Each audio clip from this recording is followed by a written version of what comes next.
নমস্কার বন্ধুরা, অনুস্বার যোগে কয়েকটি অতি সহজ উদাহরণের শব্দ। 2 অক্ষর 3 অক্ষর।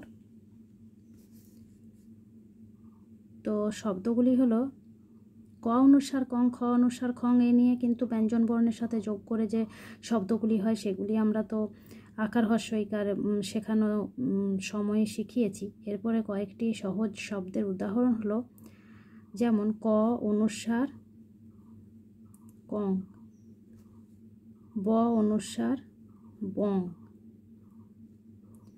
এগুলো আমরা শিখেছি বা বাচ্চাদেরকে আগে শিখিয়েছি।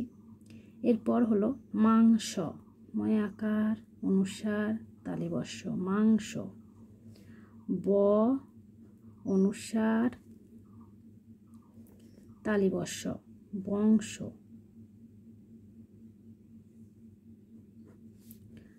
হ অনুস্বার দন্তেস্ব, হংস। যদি ভিডিওটি ভালো লাগে অবশ্যই একটি লাইক করবেন।